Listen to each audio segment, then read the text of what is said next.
What do I do with my pen? Good morning. We are live. I'm looking for my pen. Good morning. We are live this morning, this Sunday morning. God bless you, everyone. Thank you for being a part of our platform this morning. You are watching Victoria School of Etiquette. I am Lady Victoria, and I am glad to have you here to be a part of our platform. And this morning, whether you are watching us here on YouTube or whether you are watching me live on Facebook, whether you're watching the replay, I want to say thank you for being a part of our audience on this morning. And I would greatly appreciate it if you would hit the like and share buttons, if you would hit the subscribe button for those of you that are watching on YouTube, and become a part of our regular viewing audience. So it is Sunday morning. It is Sunday morning, July the 1st. Can you believe that we are already into July? 7 months into this year. That means that the year is halfway over. Wow, right? Time really, really flies. But here in the 7th month, it just means it is the end of some things and it will be the beginning of some newer things. So anyway, I want to say thank you again for being a part of Victoria School of Etiquette. I am Lady Victoria, and this morning I am going to talk about, as I will every Sunday, I'm going to talk about church etiquette or church protocols, or it will be your Sunday morning tips and videos,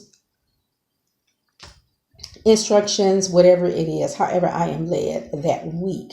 But this morning, this first Sunday morning in July, we are going to talk about church culture, and a little bit about protocols. I'm a little bit heavy on protocols, especially when it comes to etiquette, because it's the basis for everything that we do.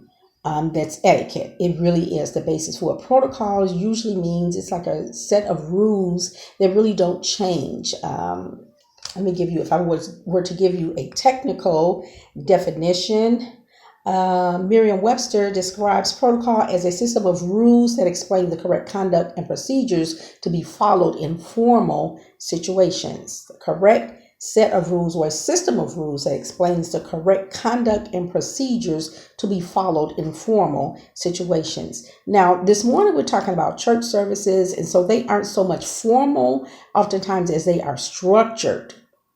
So that's a little bit of a difference. So I think that that's actually the difference between protocol and culture.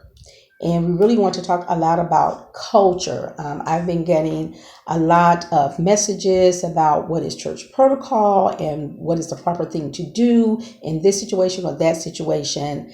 Various organizations or different churches, different reformations may have a different structure to how their services are handled, to how they handle their leadership and all of that. But the bottom line is that it really always comes down to respect. It always comes down to, especially the leaders, it comes down to making the leaders look good in the eyes of the people. And there really isn't anything wrong with that. But sometimes we do have a tendency to go overboard. And we won't discuss that today. But I promise you that we will come back and discuss it. So this morning we're talking about church culture. What is church culture? I gave a presentation about a week or so ago, talking about church protocol and what is proper to do in the church, and things that we do and things that we should not do. So that was just a very brief overview of that. But today we're going to delve just a little bit deeper as we talk a little bit about church culture. So what is your church culture? What is the atmosphere of your church and how you do things? Everybody does have a protocol for how things are done, churches included, large, small, mega churches, medium, church houses, all of that. Whether you realize it or not, it's all about the form and the structure, and that's how we get started on carrying things out. So, church culture, if I was going to tell you what church culture is, I would simply say that church culture is the atmosphere in which the church functions. It is the atmosphere. Understand what I'm saying? It's the atmosphere in which the church functions. We want to delve a little bit deeper into that as we go on into the broadcast, but I just want to read a quote here from a leader, a consultant, an author, a pastor, teacher, preacher that I admire, that I've been following for some time, for a little bit, Dr. Samuel Chan.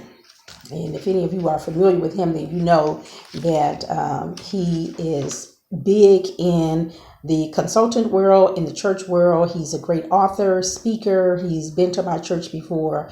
I've listened to his broadcasts from time to time. And anyway, he's well respected. But according to Sam Chan, I already said he's a respected pastor, leader, author, and businessman. Culture is the strongest force in any organization. And whether we realize it or not, our churches are an organization. They are. They are part of an organization, even if they stand alone by themselves. Sam Chan says that the best way to understand culture, church culture, is to understand the statement that this is how we do things here. And I know that you've heard that. You've heard that in various forms. You've heard that in various ways, whether it's been at your church, whether it's been at your job, or even in your own household. Even in your own household, you say, well, look, this is just how we do things over here. At ABC Church, this is how we do things over here. At XYZ Company, this is the way it's done over here. You may have done it differently over at EFG, but at XYZ, we do it this way. So every organization has its own culture, and that culture determines how that organization functions. This is really what this statement means. And this is what a lot of churches are running into now. They are finding out that the way the church functions does not agree with them. And I say that because this is the feedback that I'm getting from church leaders when it comes to church protocols and church functions. They aren't happy.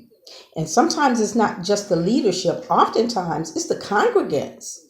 They're saying it and they're feeling it too. And they're showing their displeasure by not continuing their membership there. They are picking up their bags and their purses and they're going somewhere else. Because the culture of the church, as they may have known it for 20 years or 30 years, it's now changing. And people aren't happy with it. So what is the real reason why? What is the underlying reason why the culture no longer fits the congregation? There's a mismatch here, and there's a reason why that is going on, why that's happening. And so I would like to address today 7 different points.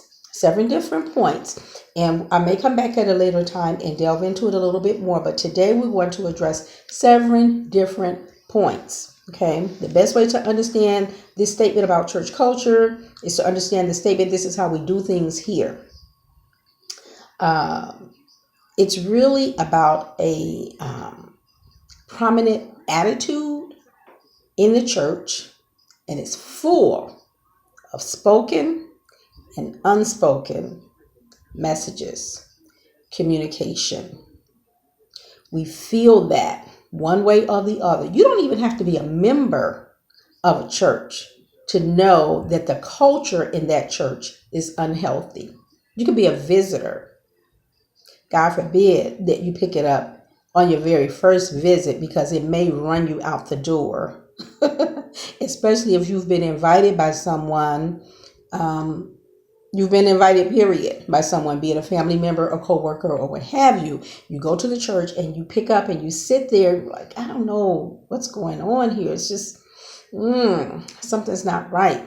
Something's not gelling here. You're picking up on that church's culture. And you're not the only one. Like I said, the congregants know it. The leadership should know it. And if they don't know it, they'll find out sooner or later, one way or the other, by the behavior that their church members exhibit. Okay, so let's find out. Point number 1. What are some of the major reasons why church culture is unhealthy? The top reason I have is lack of communication.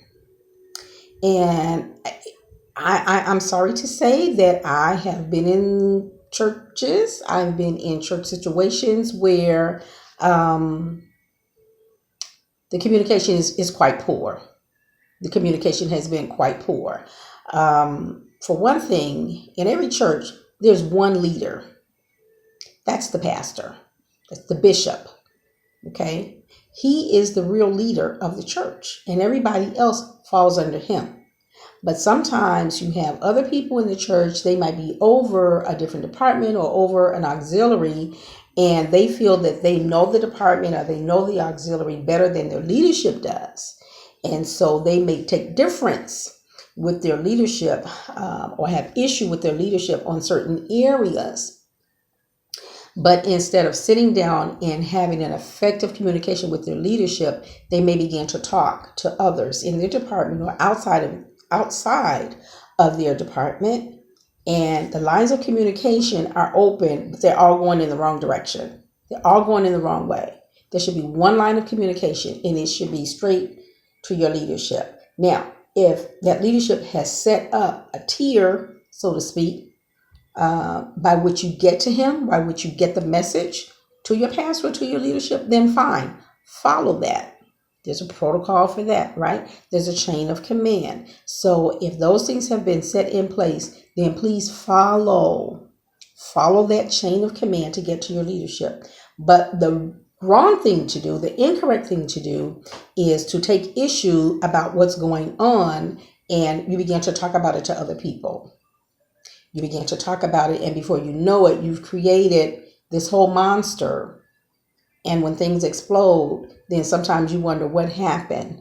And sometimes you're at the very core of what happened and why it happened. So lack of communication, you're either talking to the wrong people or you're not saying anything at all. You're not saying anything at all. You're not following the chain of command. You're not talking to your assistant. You're not talking to those that work under you. And you're certainly not talking to those that you answer to that work over you.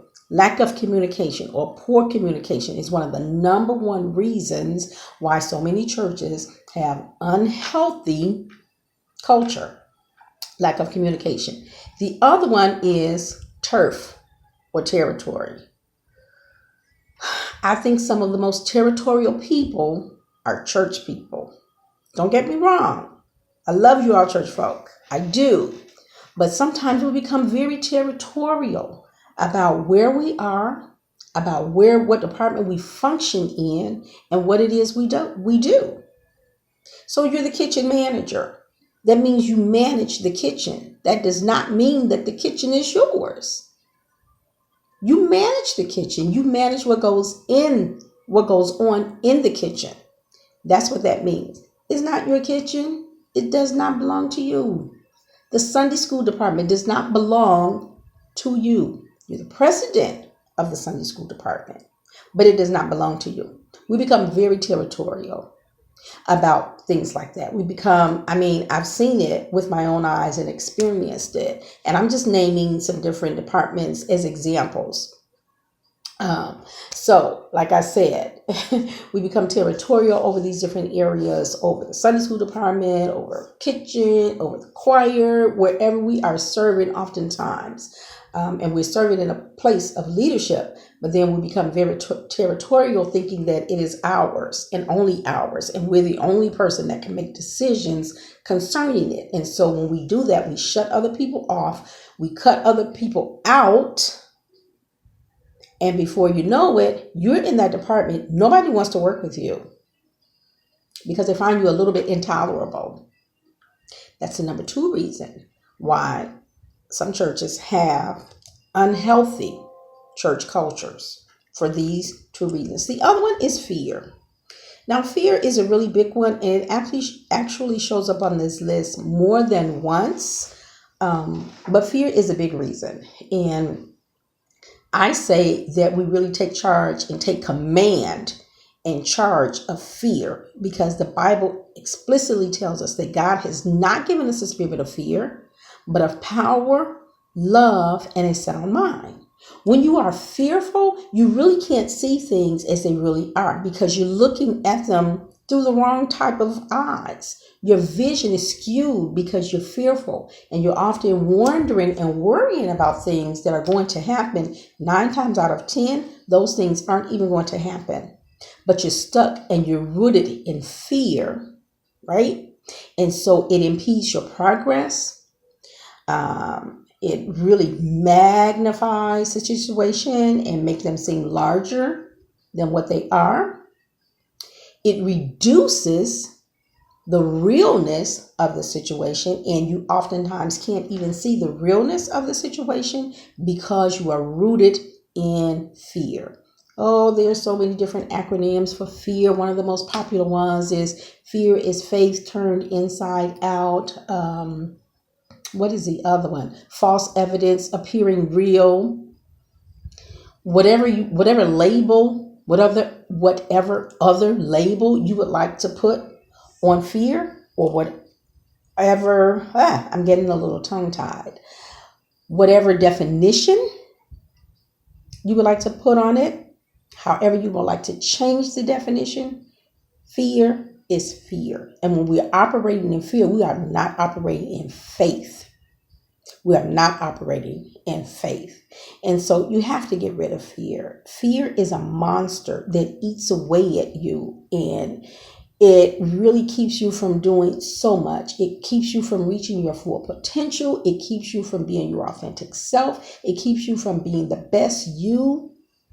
I mean, it steals and robs from you. That's what fear does. And fear can only do as much as we allow it to. But you have to look fear in the face.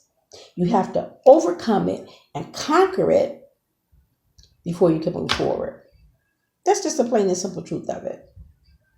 And I know it's not easy. I have been fearful about different situations at different times, and I've seen it really just stagnate me in whatever area that I was fearful about. It stagnated me. And so it caused me not to move forward. It caused me to leave things behind where I would have progressed. It caused me to be sometimes in situations that I really would not have been there had I not been fearful, had I not let fear just overtake me. This is what happens in the church world oftentimes. We're so afraid of something happening, and oftentimes what we're fearful of, it never does happen. And that's not just in church, that's just in life. Oftentimes, oh, I'm so worried that I might have an accident. Oh, I'm so worried that, whatever it is that you might be fearful about, you're so fearful about so many things. I might lose my home. I might have an accident. I might get fired, all of these different things. Really? Take that energy and channel it into something else. Not fear. You've got to get rid of fear. Fear is a monster, and it's very, very prevalent in our churches. Number four, the fourth point of why so many churches have an unhealthy church culture: control.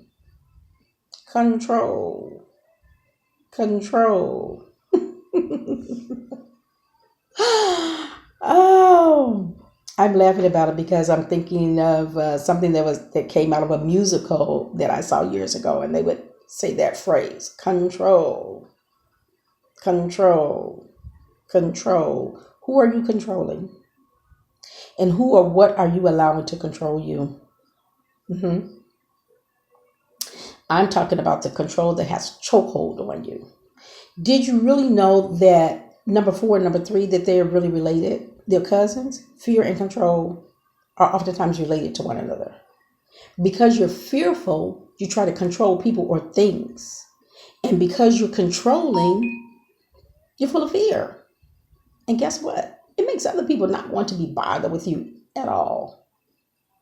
People that control every aspect of their lives or their jobs or their families, I'm sorry to tell you that you're really rooted in fear.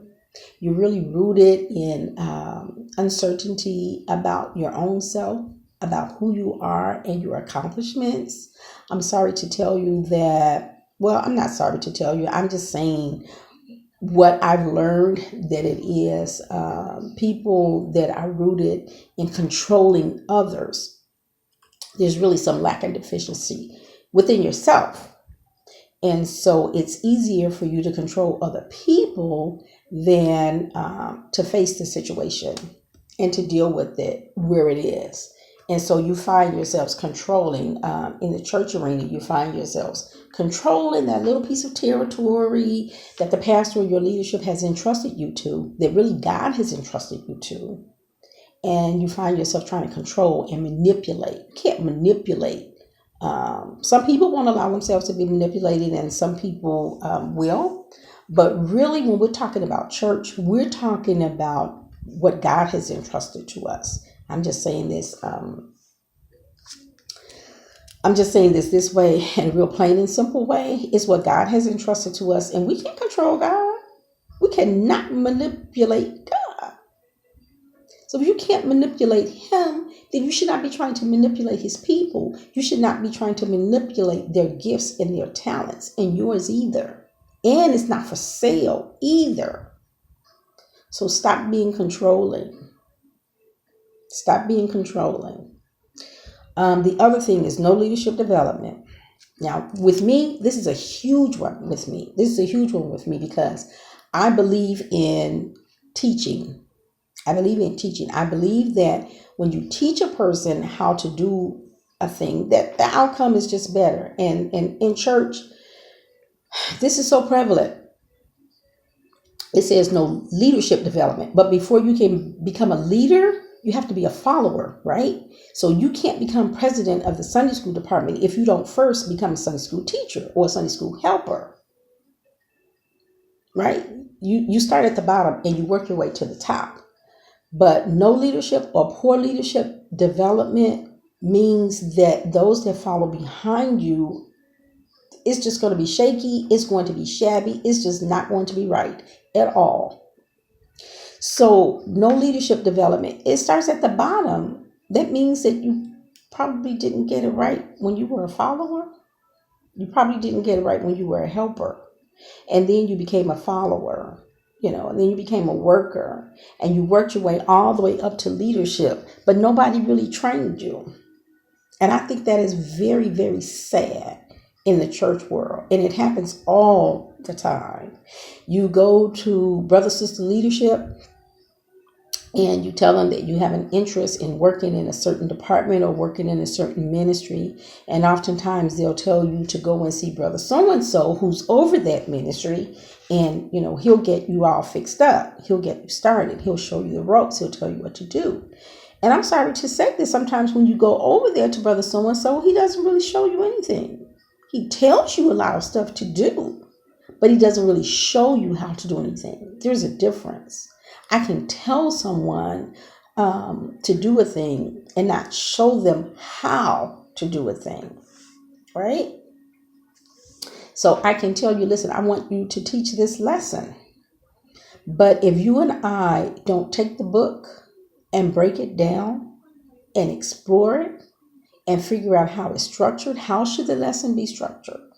How is the book set up? The book really should be a guide for you as to how you teach the lesson. That's what I found whether I was teaching Sunday school or YPWW or any program. There are always instructions. But I don't know why it is that as church people, we want to skip the instruction. We never really want to start at the beginning. We want to get quickly to the end. We want to go straight to the middle. Is it because we think there are rewards there? We think that we're going to gain recognition. We think that we're going to make a name for ourselves. What's the real reason? But I find that really, really sad that in churches, we don't teach our people enough. We just throw them in there. They say that they have an interest, and we say, praise God, I'm so glad you came along, Sister DeBose. Woo, we're so glad to have you. I need you to get right in there and just start doing your thing. Did you introduce me to the culture of your church in that department? Did you sit down with me and say, look, this is how we do it over here? We start at this time and not 5 minutes later. If we say that we start at 9:30, then we should start at 9:30. Whether we have a room full of students, whether we have half a room, 2 or 9. I've been known to start a class with nobody there except me. I've done it. It sends a message. I remember a pastor of mine years ago when I was a little girl, and he would come in and start service. He didn't have a forerunner, or I'm sorry, he did. He did. Well, no, he didn't. Not in the beginning. He did not have a forerunner in the beginning. But yes, I was correct. He would come in. I was a very young girl. I wasn't even a teenager, but he would come in and he would start the service, and there'd be nobody there, really. My parents would be there and my siblings, or sometimes that might be in another part of the church, and he would just come in and start testifying to the walls and to the pews, to the chairs. And as a little girl, I thought at that time he was crazy. What is he doing? But you know what he was doing? He was setting a standard. He was setting a protocol that in that church, they were always going to start on time. And so when the people started trickling in 10 minutes later and 15 minutes later, and he had already done praise and worship to the walls and to the pews, and the Holy Spirit met him where he was. And when they came in, they found that the church was already lit. All they had to do was come in and get with the program. He was setting a standard. He was setting a protocol. He was actually setting up culture for his church at that time. We start on time. If we say we start at 9:30, I'm not waiting for you because I know you're not showing up to 9:40. I'm starting at 9:30. You will get on my program. You will follow my culture. You will follow the protocol of this church, this service, and you'll be here at 9:30. He would do that. I have, in years past, I've seen other ministers in leadership when the churches were small and they were growing, and they would, excuse me, nobody there, nobody showed up that night. Excuse me, I'll take a sip of water. Preach anyway. And I've heard him say, amen walls, amen chairs. And I mean, he preached his heart out. He preached like the room was full. And this is many, many years later. But of course, today he has a thriving church with a wonderful ministry and a wonderful following. But lack of leadership development. When we get into a leadership position, we're just there. We become the president of whatever department, and we're there. We have arrived. We do not go to any leadership training after a year. We do not take any assessments of ourselves and our departments after a year, after 2 years, after 3 years, after 5 years. And 10 years later, we find out that we're still doing the same thing, the same way we were doing it 10 years ago. And things have changed in the world. We have smartphones now. We have smartphones. And we're still acting as if we got a wall phone. Nothing wrong with a wall phone. But a wall phone? I'm talking about the old phones that we had in our homes, right? The old telephones. They can't do what the smartphones do. Not at all. There's no comparison whatsoever. Times change and things change, but oftentimes we don't change. We're content being stuck where we are. And oftentimes that's why our churches have unhealthy cultures. Because we haven't grown. We haven't advanced. We've not grown up with the times. We've not made any changes. We don't know if we're better at what we're doing or worse at what we're doing, or if we're 10 years behind. Because we've just been doing it this way. This is the way we do it over here. And we don't change and we don't grow. If our leadership doesn't grow, the church doesn't grow. If the leadership isn't healthy, the church isn't healthy.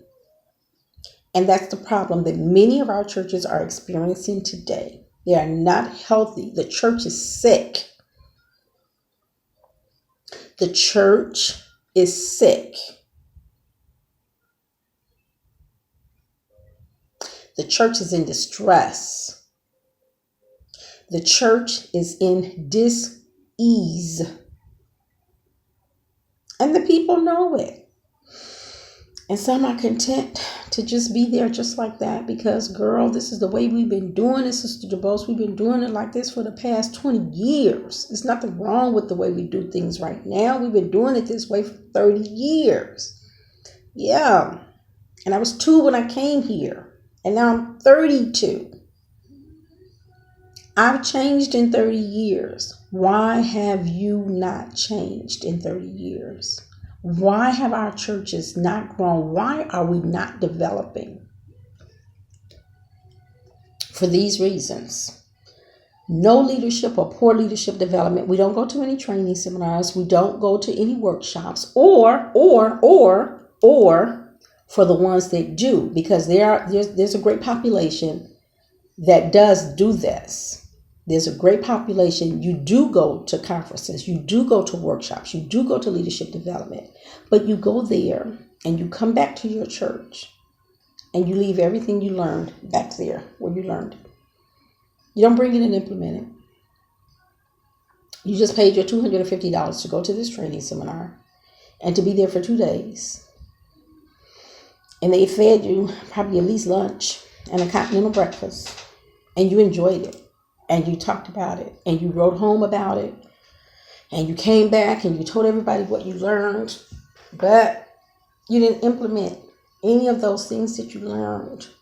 You're cheating your people.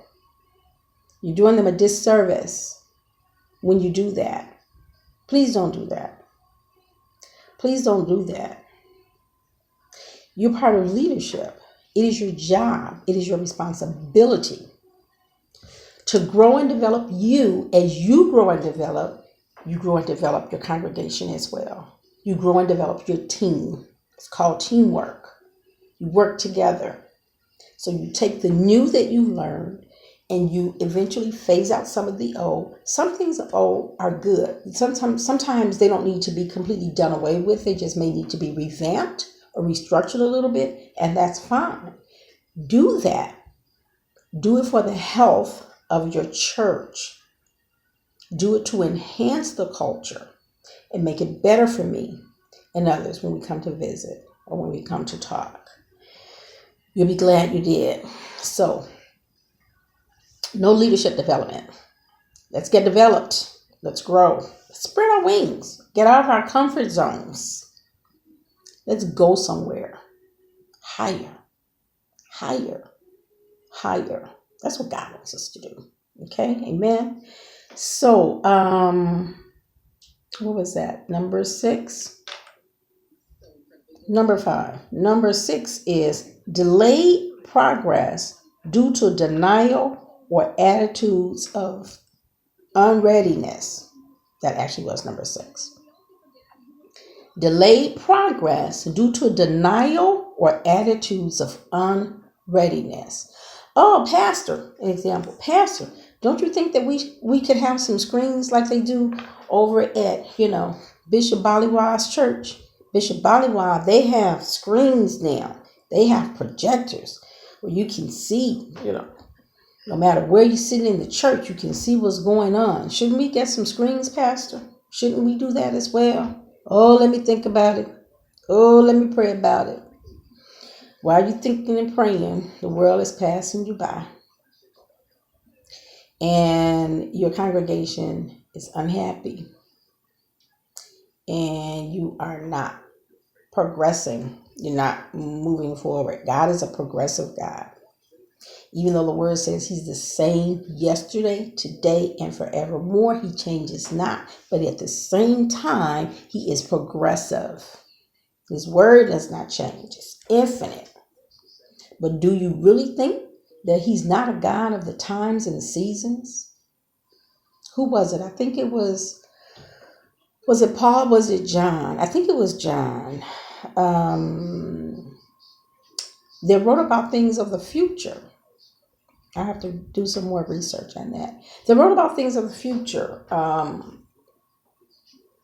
And those things were not prevalent in his day.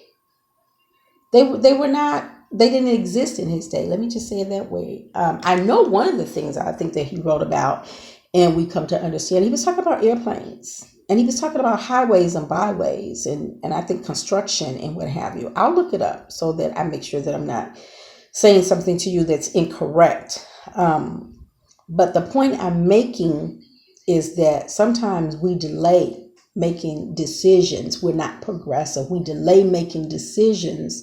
And so that delay turns into denial. And because we have denied ourselves or we've denied the congregation, now we're in a place, that congregation is in a place where they're just without. They're without. You waited too long to make the decision on whether or not to get screened. You waited too long to make the decision just to get to acquire some new robes. You waited too long to install air conditioning. You waited too long to grow this department or to close this one. And who suffers? The people suffer because of it. The people suffer when you are in lack like that. When you take your time, the people suffer. And when they do, eventually, unhappy people, they want to move to a happy place. And so if you're wondering why your numbers are down, take a look at this list. Take a look at this list. Or you don't have to take a look at my list. Take a look at your congregation. Because if you're the pastor, you're a person that's in leadership there, you should be able to see these things. If you can see these things, then you can address these things. You can do something about it. Let's move down to the last one that I am addressing this morning, this first Sunday morning in July. Suspicion, doubt, and there it is again, fear. Suspicion, doubt, and fear. You're suspicious they might be talking about me. You're suspicious of their motives. There's an agenda behind what they're doing. He wouldn't be saying that if, you know what, I bet. Or maybe I should change that to she. It's oftentimes more prevalent among women, but it's also sometimes prevalent among men. Sad to say that I've been in situations where I've seen and heard that firsthand for myself. Nothing I like worse than a man that's whining and complaining and crying and talking too much. Gossipy. That is another video.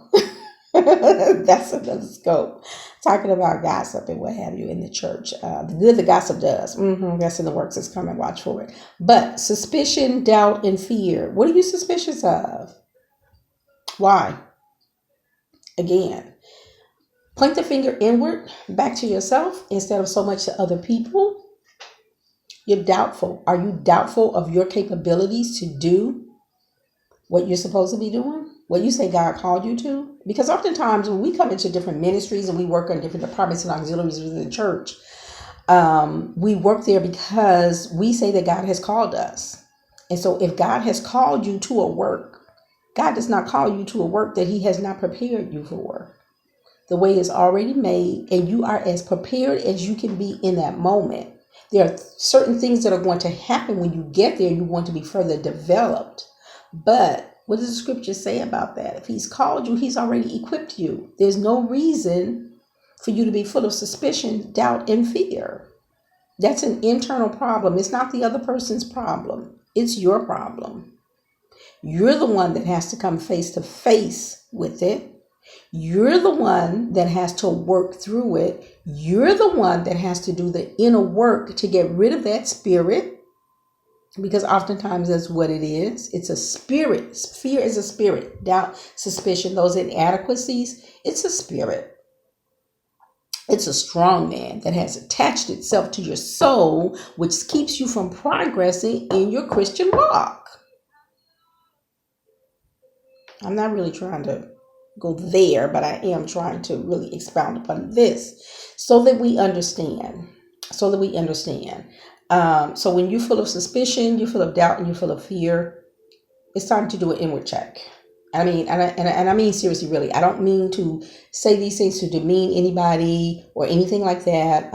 It's not Is not, I'm not throwing shade to any leadership or anything like that, but I am addressing the issues, like I said, that have been brought to my attention as an etiquette consultant, and people have been asking me about them. I'm having pastors come in and ask me about, church leadership and protocol. And Sister DuBose, what is the correct thing to do? What is the correct way to handle this situation? Why is my church in this predicament? What's going on? What should I be doing? What do I need to change?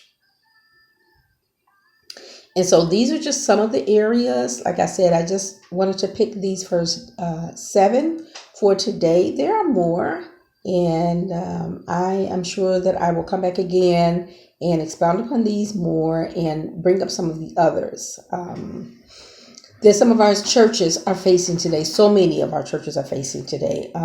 Some of it is not really so much a problem within the church itself. Some of it is coming from the outside, but it's coming from the outside into the church. And because it's new and it's different to the church overall does not really know how to handle it. The church sometimes we haven't done the homework behind the issue so that when the issue comes, we're capable and able to deal with it. One thing that I will say to churches, and so many of you are finding this out already. I talked about things that have been done in the church for, like I said, 20, 30 years. And 20, 30 years ago, I was a much younger person. I am 20, 30 years older than I was back then, right? And so if I have aged and I've become different, then the church as a whole has aged too and become different. There's been a rotation of people in, right? And people out. People in and people out. People in and people out.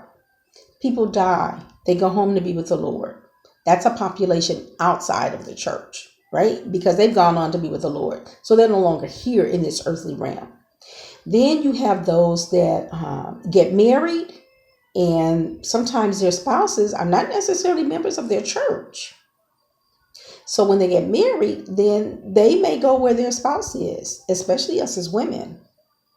If we get married, then, if we get married and our husband wants to place his membership elsewhere, it is our duty and responsibility to follow our husband.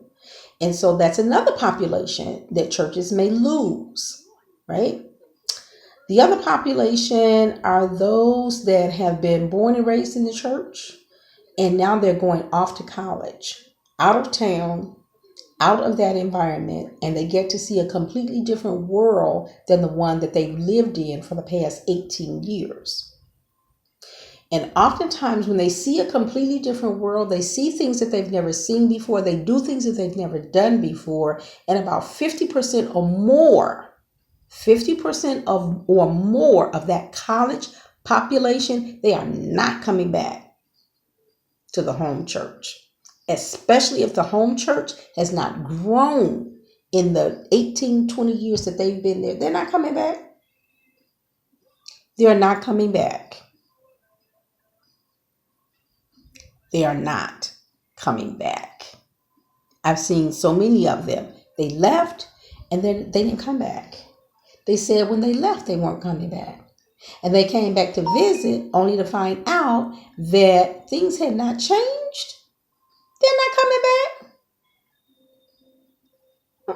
They're going to come back to visit and they say, you know what? They're still doing the same thing they were doing when I left here a year ago. That's only their freshman year. If they come back to visit in their freshman year.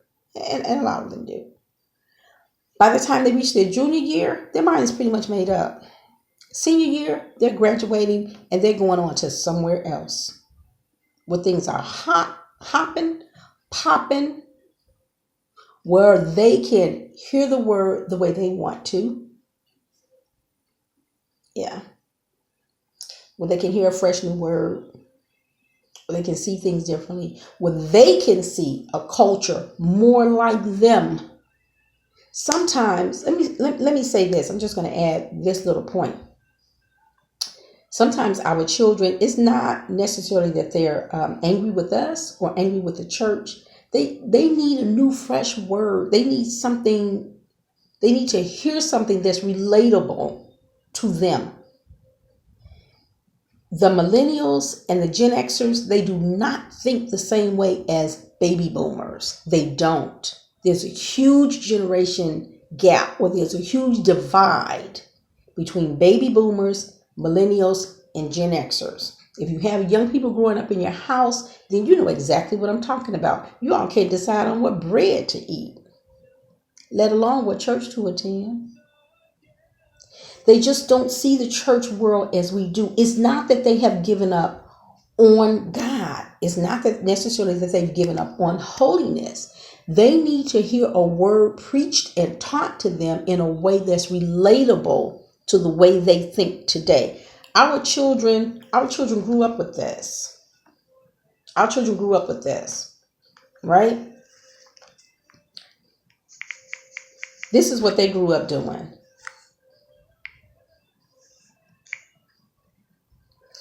They grew up with this, right? You can see it, right? And so they grew up texting. The kids don't talk on the phone that much. They don't actually talk on their phones that much, but they'll text you all day long.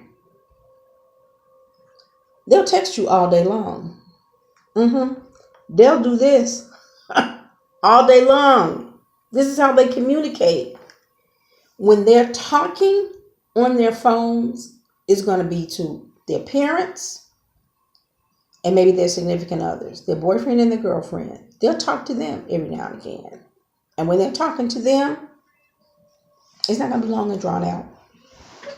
They'll have a whole text conversation off the charts before they sit on the phone with each other for 2 and 3 hours. Now, that's what we did coming up in my day. But we didn't have these either. But we sat on the phone for 2 and 3 hours. Or they're going to be on the computer. They're going to be on the computer. They are not looking for someone to just stand in front of them in the pulpit every Sunday and teach the same word of God that we